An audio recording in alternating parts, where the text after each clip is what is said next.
This is SEEK Bytes, the software engineering podcast by Seek.com. Join our experts as they share their thoughts and tips on mastering the craft of code. From career advice to technical deep dives, SEEK Bytes is the podcast for software engineers by software engineers.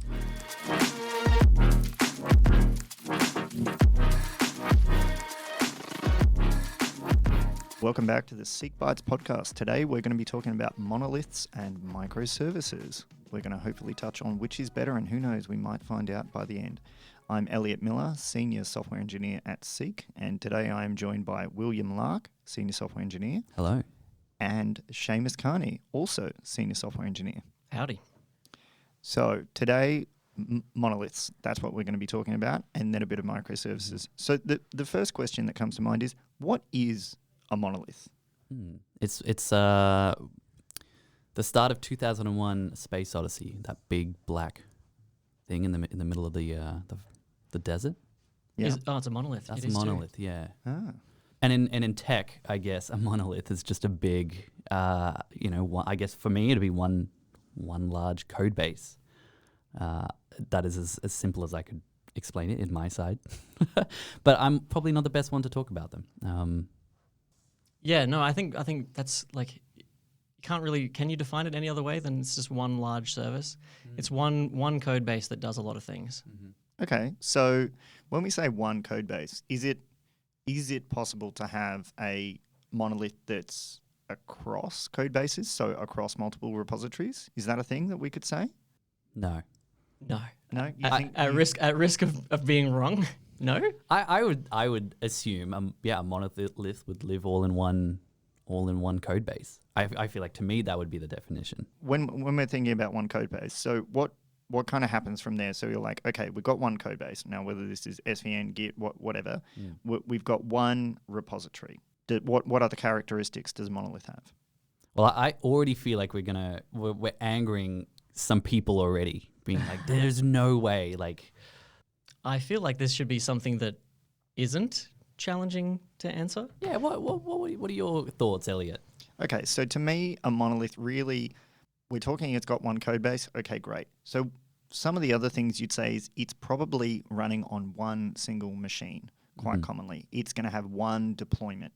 That's really what I kind of think of when I think of a monolith. So I'm like, okay, from the code being written to it being deployed to the end result, it's sitting on one machine. Now, whether that's a physical machine or whether that's in the cloud, that's kind of irrelevant. It's on one machine. And one of the other things that I typically think a monolith has is it's got the scale up versus scale out problem. A monolith, usually you can only scale up. You can give it a bigger machine, it can have more hard drive space, more RAM, better CPU, but you can't really scale out that well. So when I'm thinking monolith, that's usually what I'm thinking. But there's another factor we haven't thought about, and that's business logic. So if I'm talking about a monolith, that kind of implies to me that that one thing contains all of my business logic. Is it possible to have a monolith in the sense that it's being deployed, like one thing being deployed that does all the service, like it has the same limitations like a scale up versus scale out, but the code base is managed independently, like pieces of like features are built independently in separate repos? That's not something that I've ever heard of, but the way that you described that made me think, like, is there a scenario where people have microservice level repos, but they're pulling all their code into one place to then be tested and deployed? Well, I mean, if you have a single machine that houses all of your services, right, and there's separate services that get deployed to that, would we call that a monolith? In that, I mean, it's all running on one big machine, but probably not. I'd say that's probably still kind of the microservice thing. So I suppose another question we should probably touch on is, when would you use a monolith? Startups. So I mean, if you're in your really early days and you want to go fast and you don't want to have to deal with like different languages popping up or having to manage dependencies, like some critical dependency needs an update and suddenly you're having to push that across 100 repos and deal with potentially breaking changes in all those repos one by one. There's just a lot more like maintenance and management with microservices, right? To get it all to line up, get everything to run. Whereas with a monolith, it's all in one place. You just hit one button, everything gets tested, everything runs. It's all good to go. So I'd say startups is the most applicable scenario for a monolith. We're working on, I say we, my sister-in-law has started up a startup for a front-end, very front-end heavy application because she's a UX engineer basically. And yeah, everything has to be on Monolith. The idea of breaking that down into microservices would just make no sense because I'm thinking about where we're at right now, and it would be unmanageable. There's only like 5 people on the project, so it's like there's not enough conflict basically between those 5 people working on that one repo to justify having microservices. Yeah, there's a lot more orchestration with microservices. It helps having no users because you don't need to scale out if you've got no one using the service yet, right? Scale, is that a problem with monoliths? Well, but you were saying that it's more startups, but does that mean like a company like SEEK should not be using monoliths at all? I feel like the answer would be no, I think, from my opinion. It depends. Like, if SEEK had a startup, which, like, we do because we invest in other businesses and stuff, right? So, like, we've got SEEK Business, which is a website for finding businesses and buying businesses. And they operate under a very startup-y kind of model in terms of, like, how they build and work on things. They don't have the same level of, like...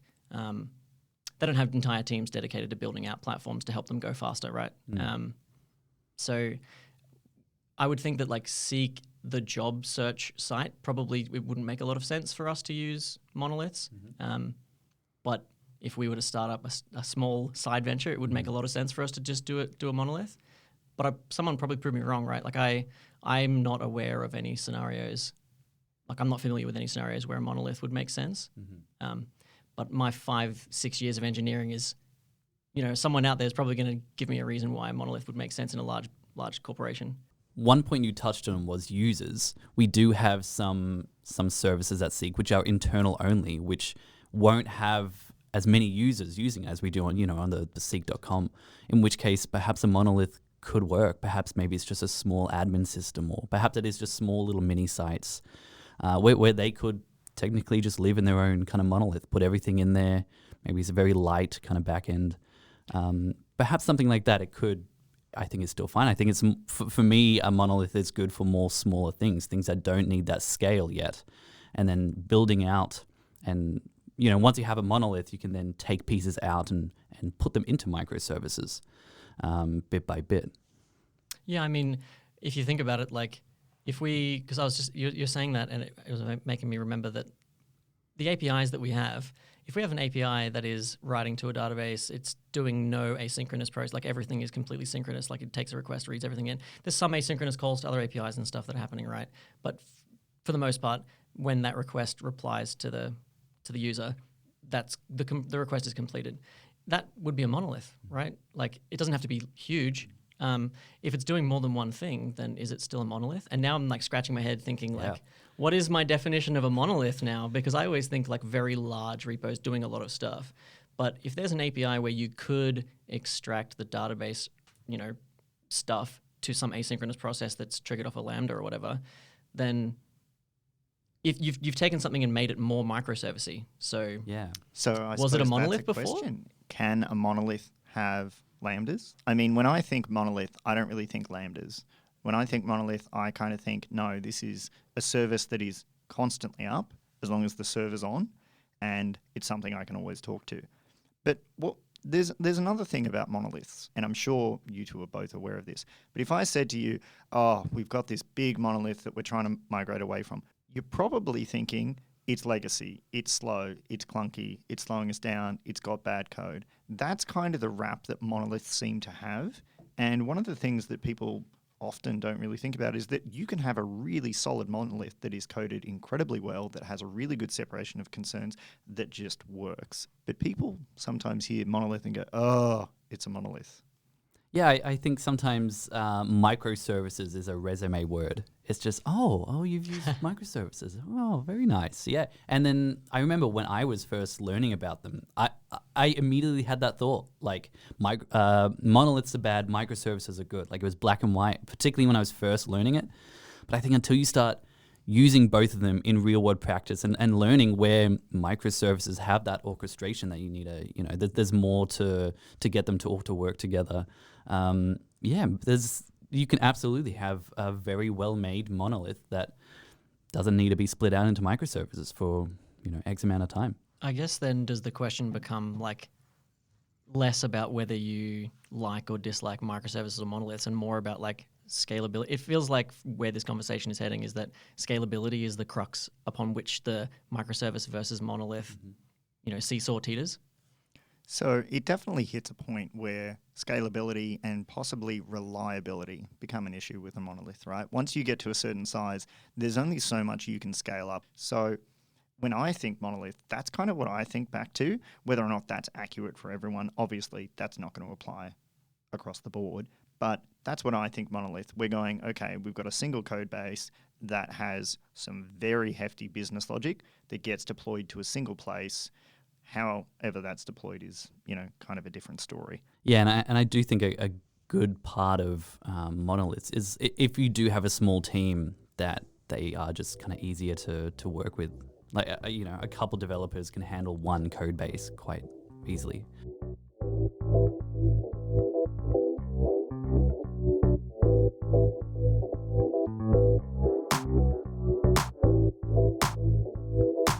But there is something to be said about you can have multiple APIs within a given monolith, because we're saying it's deployed as one chunk.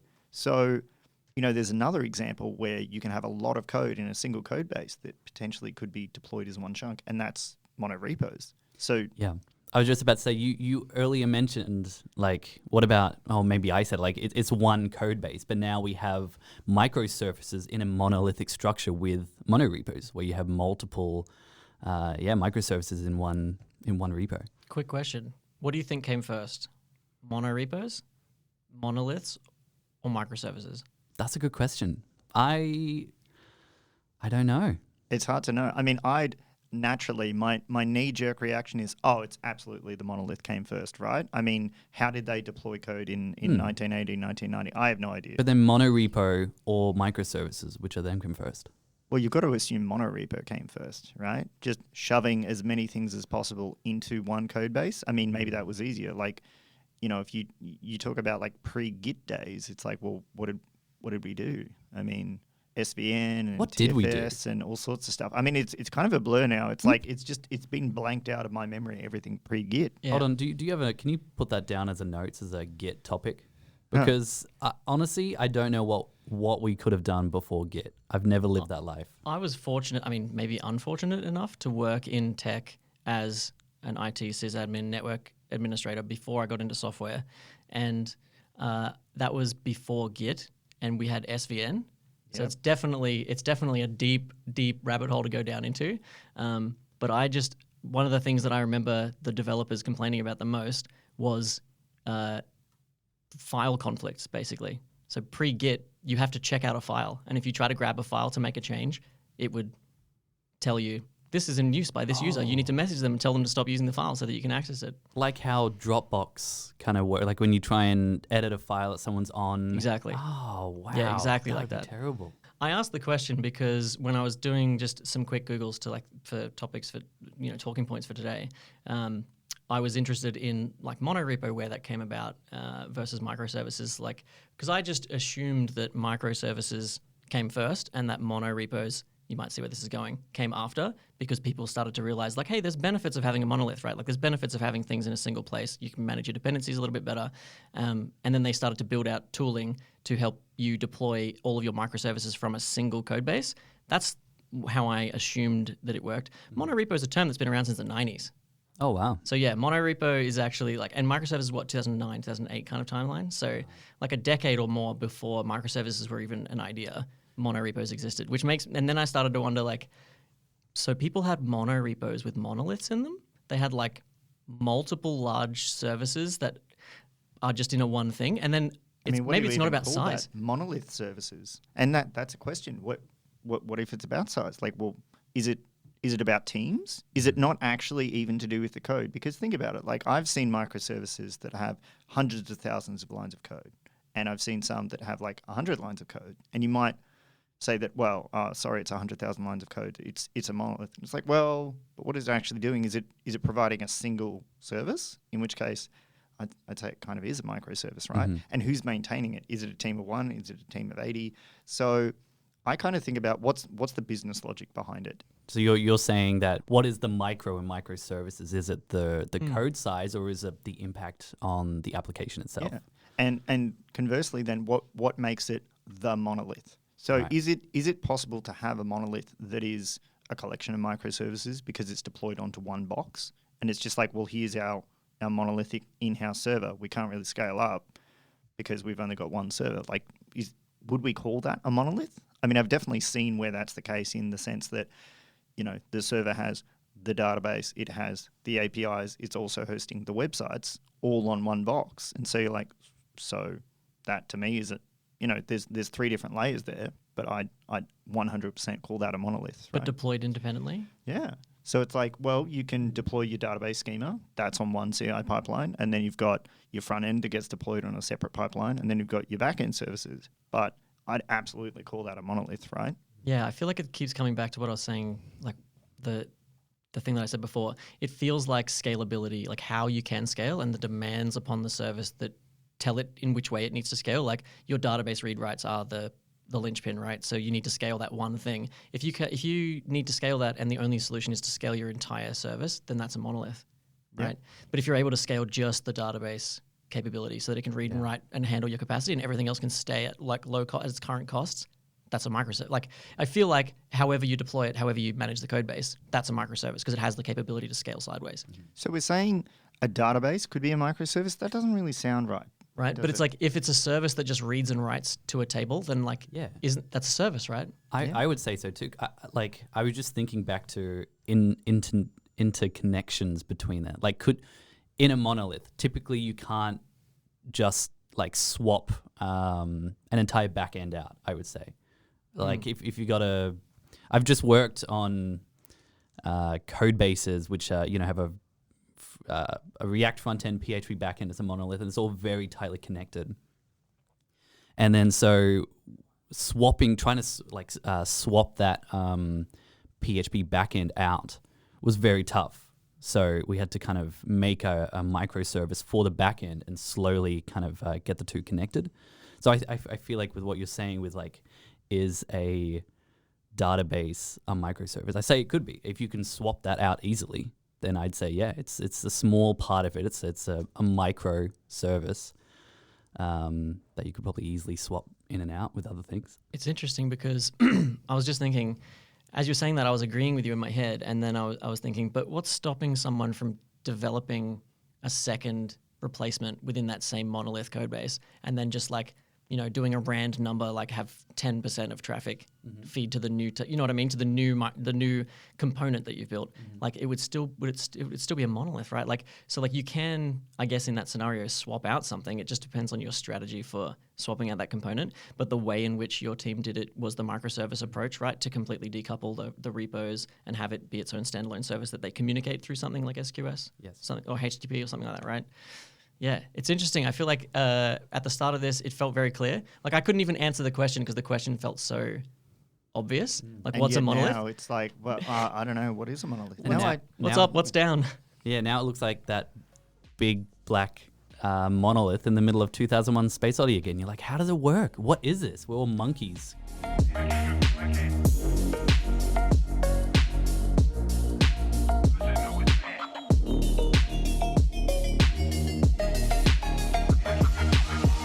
Talking about monoliths, let's talk about some of the advantages, and then we'll talk about some of the disadvantages.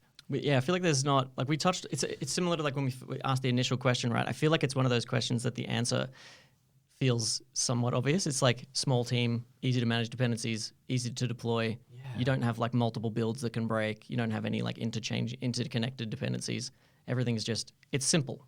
Okay, so when I think of the advantages, the kind of top ones that come to mind are usually easy to deploy, whether, you know, especially if you've got really good CI/CD hooked up, one-click deploy for a monolith, usually a lot easier than trying to deploy a lot of microservices. Development, usually pretty easy. One code base, easy to go and work on. All the stuff's there, all the references are there, as opposed to, you know, importing packages and other things. We've got performance in that, you know, if it's just one API, it's calling internally, so it probably isn't relying on network and other things. End-to-end testing is probably easier because everything's within the one thing. And, you know, Debugging's probably easier too if you're not relying on a bunch of interconnected services and following hops and going what service talk to where. God, end-to-end services, not end-to-end service, end-to-end testing. That's not something that I mean, it feels obvious. A lot of this, it feels obvious after the fact, but that's not something that I was thinking about too much. But we're going through the challenges of trying to figure out how to implement end-to-end testing across multiple services right now. And that is one thing that is, I feel like, inarguably made much more challenging in a microservice world. When you've got, services that are within the same like conceptual domain, from like a domain-driven design perspective, like they're under the same hat. Like my team's large. We've got 20 odd engineers across the entire higher monetization and insights space. So people outside of that domain would view our services as kind of one conglomerate. Like I want to get prices for products that I want to post an ad, right? Like that's what the hirer wants to achieve. They think about that as like one core thing. Testing all those services together, if it was in a monorepo, in a monolith, it would be somewhat trivial, right? Like the same amount of code would be getting tested, but you'd be doing it in one place and everything's up or down at the same time. There's no like halfway through your test, something gets deployed and suddenly the test fails. But is that necessarily the case? Can't I have a monolith that's, got a load balancer and got like 6 servers? So, I mean, maybe it's up or it's down. Again, yeah, feels like the more we talk about it, the more it's like what the difference between the two becomes less and less clear to me. It just depends on how you build the system. Feels like even the limitations that I'm thinking of with microservices, like you just said, could exist in a monolith depending on how you build it, if you built it with like load balancers and stuff, right?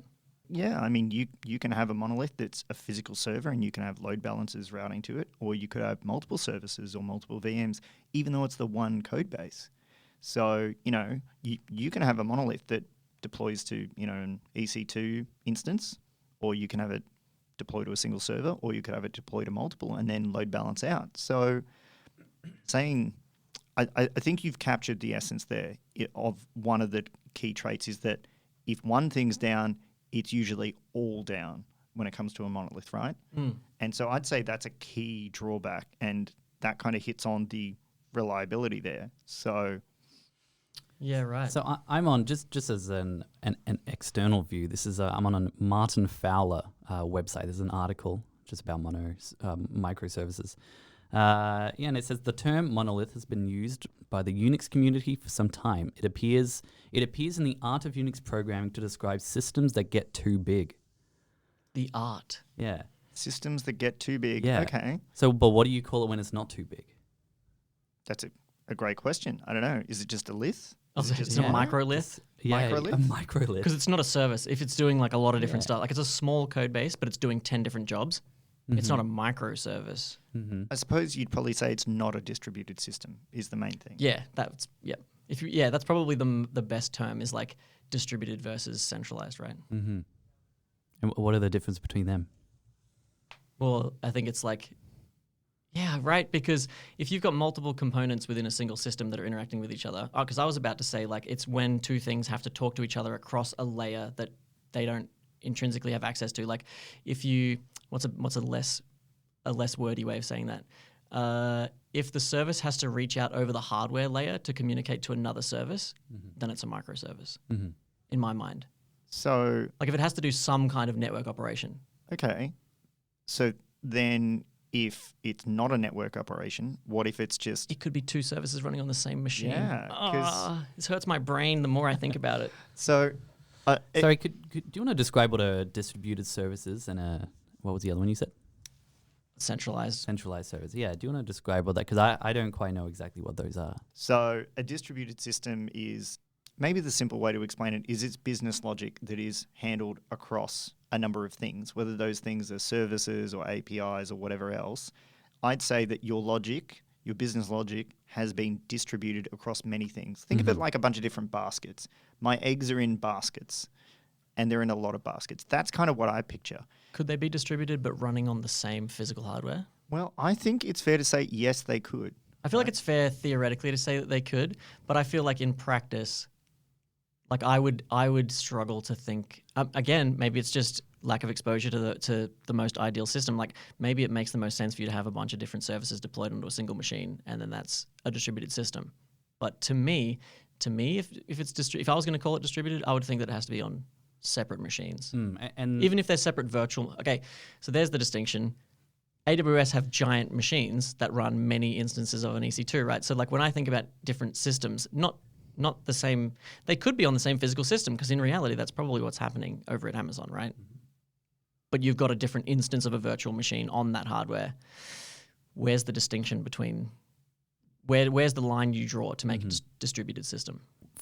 This is what's on Wikipedia. So see how this relates to your view on it.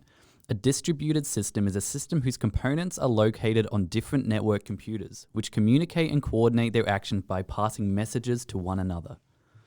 Okay, so we're saying a network call. It has to leave the system it's on and make a network call. Well, Okay, passing I can live messages with that. and stuff. Yeah, which I mean, to me, that sounds like microservices working together. Yeah, and if you were to have multiple EC2s on a single physical machine talking to each other, that's virtualized networking, right? Like it's still a network call. Like that instance has to package up that request in some way that some other machine can unwrap it and identify it. So that's HTTP or IP or whatever. Like all of these protocols follow that same core idea. It's like you're wrapping it, you're attaching something to it for identifier so that the other machine can unwrap it and pick it apart. Yeah, but I guess you could have. So I just looked up. Can monoliths be distributed services? What do you guys think? Actually, before I would have said no before today, but Elliott made the suggestion of having like your monolith deployed across multiple machines with a load balancer in front of them. Like, is that not a You've distributed your monolith, right? That's a distribution. Yeah, and I mean, and this little excerpt is saying if your application has too much synchronous communication between services, it can be a distributed monolith, even if it implements microservice architecture.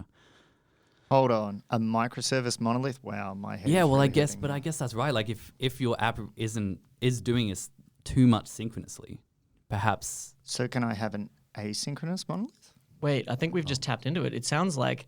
I mean, by this definition, then it's how many services does your service provide?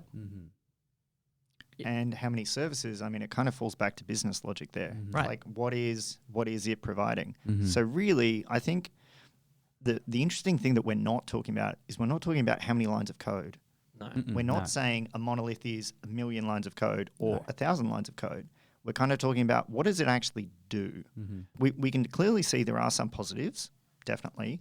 Some of the negatives, it really sounds like scalability was one that you touched on earlier, Seamus, that you couldn't deploy one without deploying the others. And that, means you couldn't scale up the database you mentioned without scaling up the rest of the server rather. And it's like, that kind of seems like a big disadvantage to monoliths. What other disadvantages would you say there are?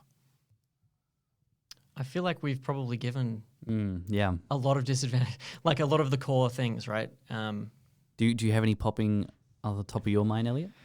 Lack of flexibility can definitely be one. I mean, picking up a new technology can be quite difficult. Like if you said, we want to start trying out Go for X, Y, and Z, and it's like, I can't really do that without rewriting my whole monolith. That's what I meant more about, like the swapping things and that the flexibility, I think, is more what I was trying to get at. That's absolutely right. Yeah, I agree with that. Like a lot of our monoliths moved from C#, yeah, .NET over to JavaScript and TypeScript, 5 years sort of around about then, or at least that's when some of the stuff I was involved with was getting sunsetted. I couldn't imagine how we would build that if we were going to build it as another monolith. I mean, it'd be a slow, long project, which, as a lot of people know, those things are the deaths of businesses a lot of the time.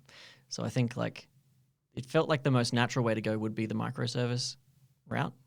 I mean, I think probably most big tech companies have fallen into that same not trend, but like into that same wave of I need to get rid of my old service. It's been around for 20 years since we first were a startup, and we need something that can scale horizontally.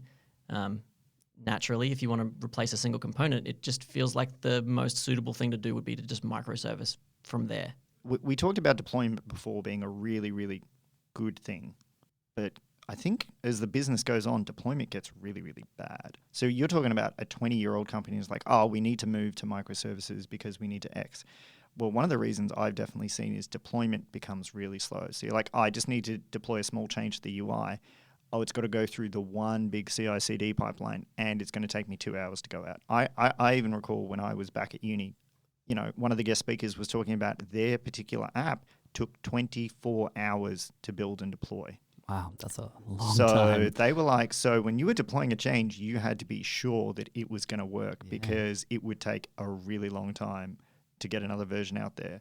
And, when I hear that kind of slowness, I'm like, the feedback loop is insane. Like, you've got to have a short feedback loop in development. And I think with microservices, I'm feeling like that's much easier to do. Yet, at the same time, we were talking about startups moving fast.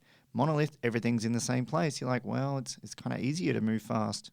It's kind of easier to have that quick feedback loop, but then deployments can be slow. It's really context dependent, isn't it? Because it sounds like you can really have good monoliths and bad monoliths. But then again, that comes back to like monorepos. You can surely have a monolith set up in a monorepo still and still distribute everything to the same computer and everything. That could just be a way around it. Still having a monolith. I mean, we do that in some instances at SEEK, right? Not with monoliths, but achieving the same scalability of distributed stuff, like the way that our UI components are built in a single library that's all, componentized through React components, right? So we get the benefits of having a single repo in the sense that we can all share and access each other's code despite them being from separate packages and whatnot. And we've all got one single platform for testing everything and deploying everything, but still the tests from other components aren't blocking your components. They've basically achieved the best of both worlds. So we're definitely at a time where with the right kind of engineering, you can have the core benefits of both scenarios. I can't imagine people doing monorepo monoliths now, though. Like I said before, I feel like the natural thing is as soon as you need to replace a monolith, I feel like could be an experience thing. Feels like microservicing out each sub feature is the right way to go at that point. But based on the definition that a monolith does lots of stuff. Yeah, but also in that way, I agree. Only because it's become so much easier to deploy microservices now, to get something into a microservice compared to making a monolith. That there is more orchestration, but just kind of getting it and deploying it isn't overly complex.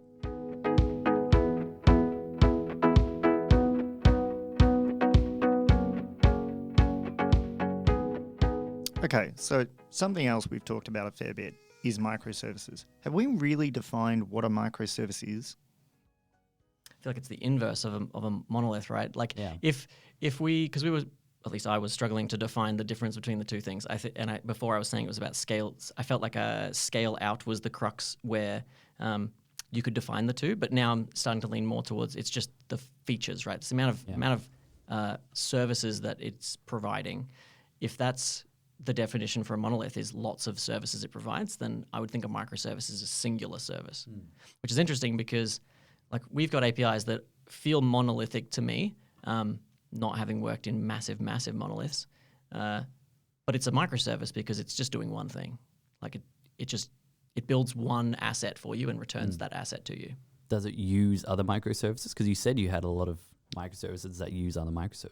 Yeah, well, this particular service would maybe be talking to 4 or 5 different APIs. And it's funny because it just depends on where you draw the lines. I feel like whenever we talk about these things, like theoretical computer science stuff, it's just where you want to draw the boundary of your box, right? So I conceptualize this particular API that I'm talking about as being a microservice because it does one thing, but it kind of does 5 things to achieve that one thing. Yeah. So, but is that the one thing that it does? Yeah, maybe it's it's responsible for this one thing. I'd say it's responsible for that one thing, right? And it leans on other services to get the pieces that it needs to build that asset for you. Yeah. And all of those services are responsible for their one thing as well. Yeah, right.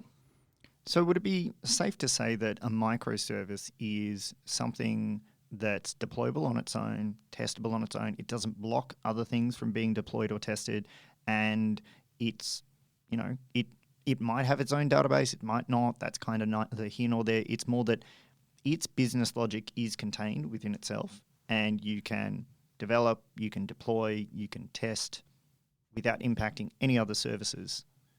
We'd say that's kind of a microservice? Yeah, I'd think so, but it's again, it's like if that thing had a database that it was running locally and that database couldn't be scaled horizontally for some reason, like if the, I think Because the database itself, right? Like, I mean, yeah. if it's a microservice, then like your read writes would be in relation to your requests. Mm-hmm. So like your vertical is your horizontal. Like scaling, if it's a microservice and it's doing one thing, then scaling that one thing, it's kind of either direction, right? Mm-hmm. Mm-hmm. What do you think, Will? I feel like we just need to listen to the entire podcast back, but pretend it's opposite day, Mm-hmm. and then we'll figure out what a microservice is. Yep. What do you think when it comes to benefits of microservices? What's the first thing that pops into your head? Yeah, I don't know, just easier to, just more flexible. I mean, like to me, flexibility is such a big key part of it. It makes it sound like microservices are amazing because, you know, they are flexible and it does break things out and it is easier, I mean, more flexible to swap things and like as to other services. And, you know, responsibility, a microservice can be responsible for just one thing, which is nice to have. You know, teams split up into ways that they can manage microservices. I feel like monoliths really do have a big impact on startups and stuff like that. Like, I just feel like there's a lot of good things with monoliths, and most of my coding I think has been done with monoliths. That's interesting. At Seek as well. Maybe less so at Seek. Actually, the bigger I feel like the bigger the company, the less monoliths are around. Yep. But I don't always think that's for the better. I mean, there are some things that are just so split up, so granularly that it's like, it would have just been easier if these were a monolith sometimes. It kind of sounds like you're saying that if a distributed system is too distributed, like, or even just making a system distributed doesn't actually solve anything necessarily. Like whatever problems you had in a monolith may be amplified or worse in microservices. Yeah. I mean, I'm now thinking about a scenario that we're in at the moment where we have like changes. We're trying to make design changes to the shape of our response schema to more realistically represent the data to match like the real world. And that sounds great in theory, but the amount of work that cascades into other teams' domains that we don't have a part of, that we don't have access to, that we can't contribute to, like we're not familiar with, it's significant. Like the amount of friction that's been created through the introduction of microservices. And as this conversation's going on, it's making me more aware of how the friction of monorepo. I would like to think that the friction is reduced by microservices, but I actually think that the friction becomes less technological and more like personal. People like you're just trading off one kind of friction for another kind of friction, and it's really like if you build your teams and systems well, then that friction is reduced regardless of whether you choose microservice or monolith. It sounds like a lot of the challenges that we might talk about with monoliths exist with monorepos as well, depending on how you implement it, how you deploy it, whether it's distributed, not distributed, how many responsibilities it has, that kind of stuff. But I think undeniably a challenge that you wouldn't, like I would imagine you wouldn't have as much with a monolith is the people challenge. Mm-hmm. Like the communication challenge between two teams. Because at some point, having a monolith means like a level of consistency that's almost like forced on you. Mm-hmm. Like we have to build schemas to represent the response from our API, which we would not even need if it was a monolith because the system's just, it's already connected. You don't have a response, right? Because microservices, like, it does sound like, the solution to all of our ails. We can move fast, we can deploy lots of things, we can scale really easily. Look at Netflix and, that web scale envy kind of going on. Look at how Netflix can scale and, the chaos monkeys and all these things that can survive. But, what about those disadvantages? It really sounds like it's a developmental headache here that just having microservices hasn't actually solved that problem, or it's introduced problems you wouldn't have had. So what other negatives do we have with microservices? It's interesting. You kind of just touched on one then, talking about chaos monkey, right? Like this whole paradigm, I wouldn't say paradigm shift because I don't think a lot of companies like went, oh, chaos monkey, we need to do that too. But this idea of just running your system feeding it in, absolute chaos and seeing how it falls apart in your production system was a concept pioneered by, I'm pretty sure it was pioneered by Netflix, to essentially deal with the complexity of the microservice distribution.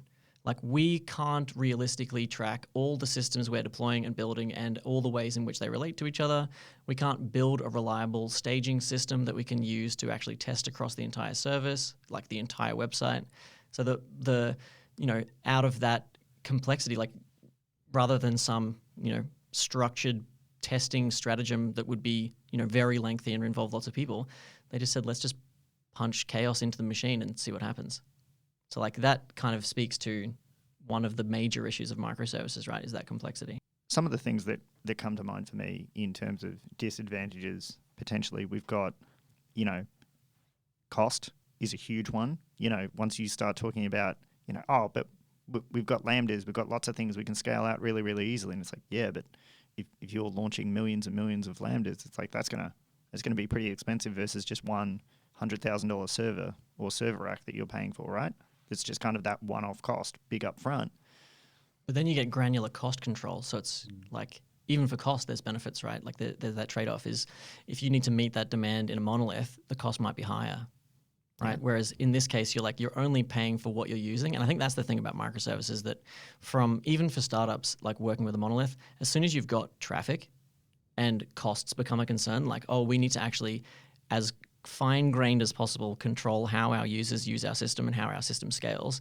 That's one of the best advantages, I think, of services like AWS or any other cloud service, is just being able to target the demand of your system and then pay just to have that thing grow. Perhaps access control as well, being able to lock people out of kind of editing and modifying one service. Yeah. What about ownership? Do you think that's easier or harder with microservices? Yeah, you can. Yeah, I guess it would depend on how the monolith is structured as well. How you structure your teams around the monolith, I guess. Yeah. Not sure. Not having had a lot of experience working on monoliths, couldn't probably comment on like how teams structure themselves around the code base. Because you can, at least in Git, you can, with the code owners file, you can choose which folders and files and stuff that specific teams own. And you can get pretty granular with that. I mean, yes, I think it would be easy with a microservice like this. If this entire team owns this service, yeah.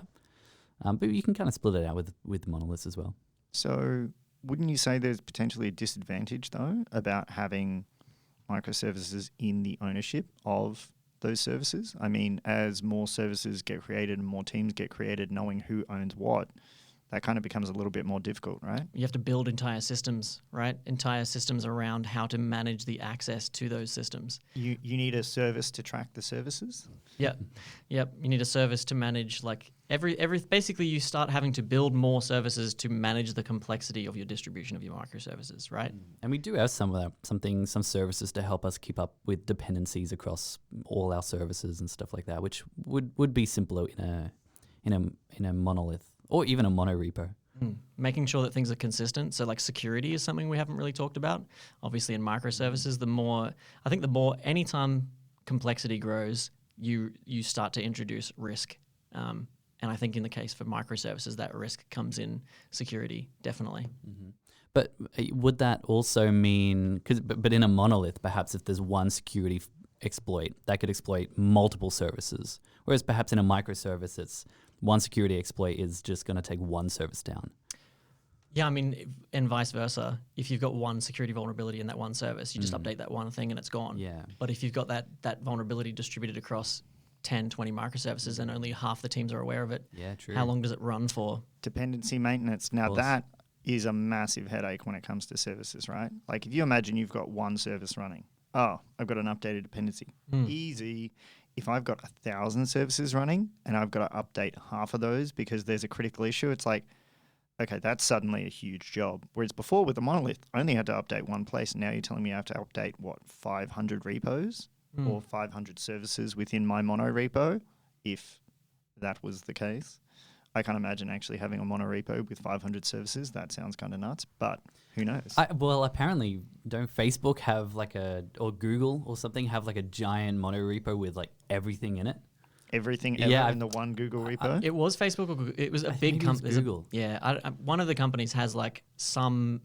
I think it was like the Google search engine or something like that. Like Google search was a monorepo or something. Yeah. Like and the site and everything. And it did have apparently hundreds of things. I mean, this is off my memory. I could be totally wrong, but from what I remember, it was quite shocking when I first heard it. There you go. Yeah, it is Google. I just did a quick Google. Google Monolith, first result, why Google stores billions of lines of code in a single repository, 2016. And it's a paper, a research paper by Google. Oh, wow. We talked a lot about microservices. We've talked a lot about monoliths and back and forth. Which one do you feel is better, Will? Well, I feel like if you've come into this podcast for answers, like I think we've raised more questions now. My thoughts on monorepos and microservices is probably less black and white as it was before. I don't think there is a black and white on what is better or what is worse.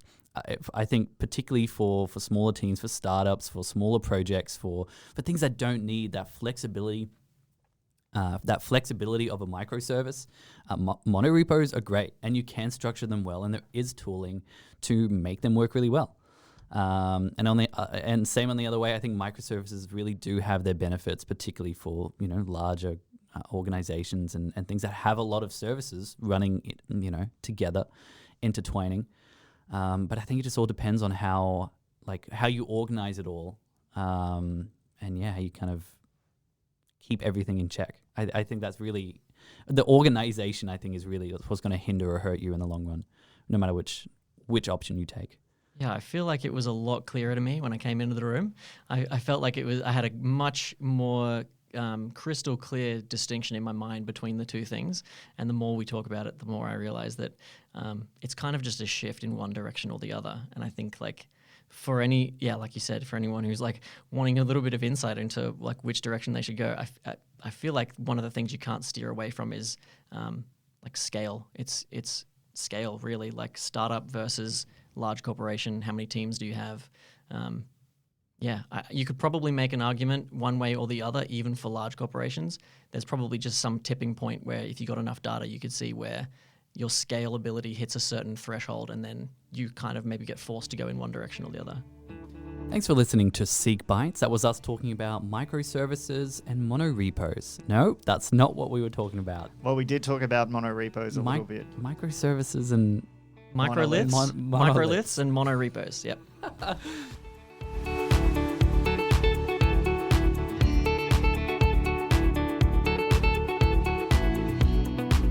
Listening to SEEK Bytes, the engineering podcast for engineers by engineers, brought to you by Seek.com.